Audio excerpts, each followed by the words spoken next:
नाज़रीन इकराम, आज मौसीकी के साथ सुर और शायरी से मुतल्लक़ एक बहुत खूबसूरत गुफ्तगू समाअत फरमाने। ई दफ़ा इत्थों शुरू करे सा क्योंकि सुर संगीत दी गाल है तुहाडा भी बड़ा खूबसूरत एक एक्सपीरियंस है तो आपको बड़ी नॉलेज है इनके बारे थोड़ा तुसां भी दसो किवें लगे तो माशाअल्लाह ये कम उम्री दे विच बहु अच्छा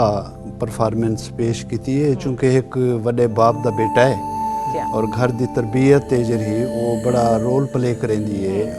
मतलब स्टूडेंट दे या बच्चे दी ग्रूमिंग दे विच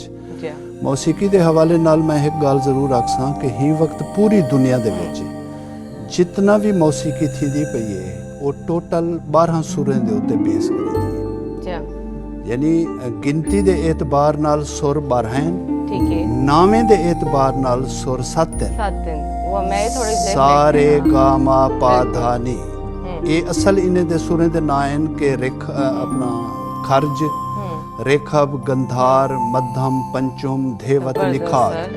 ये 7 सुर हैं लेकिन 12 क्यों हैं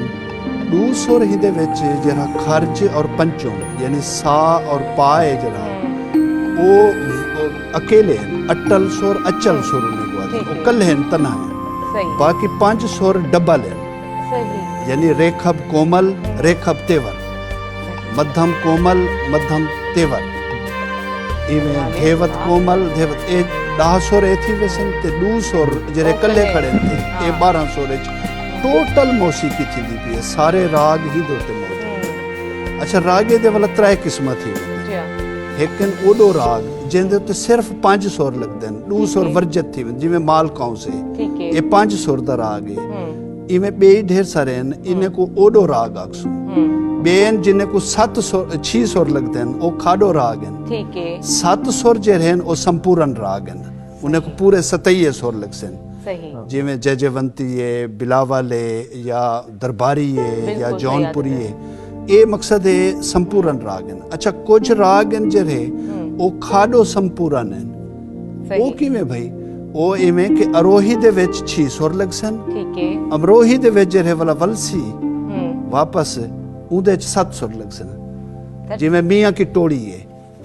मियां की टोड़ी टेक्निकल माशाल्लाह मैं तो इंप्रेस थी दी पे जबरदस्त अरोही दे विच ओ को 6 सुर लगदे यानी पंचम नहीं लगदा ओ को वापसी दे उत्ते जे अमरोही विच औसी गौसी हो उदे विच पंचम लई होसे ए पिछे खाडो संपूर्ण राग थी ते ये मकसद है रागदारी ही वक्त बहुत ज़्यादा इदा रुझान है जरा वधदा वेंदे ख़ास तौर ते ख्याल मौसीकी थी गई ठुमरी थी गई गज़ल गायकी थी गई दादरा थी गया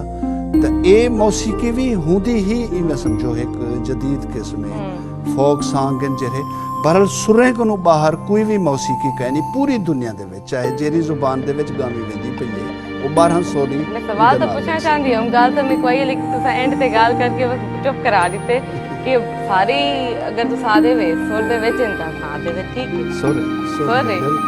मैं आती हूं जेड़ा गुनगुना के ने वो सुरी ले जी ए बस मैं ना कर सकी ए धोखा लगे कोशिश सर कोई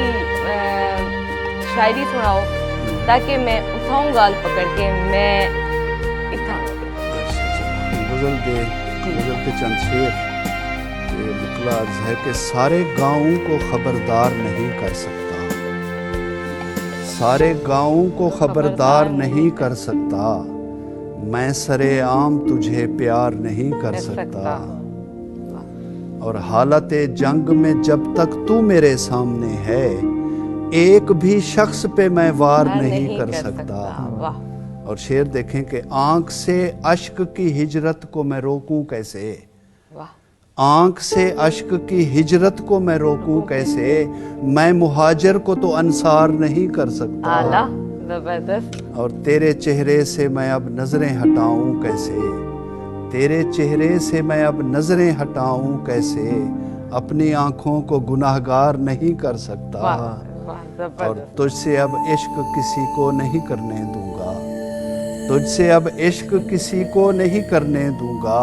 सारी बस्ती को मैं बीमार नहीं कर सकता सारी बस्ती को मैं बीमार नहीं कर सकता वाह जबरदस्त बहुत शुक्रिया बहुत जबरदस्त ये थी कि ना जबरदस्त म्यूजिक जबरदस्त शायरी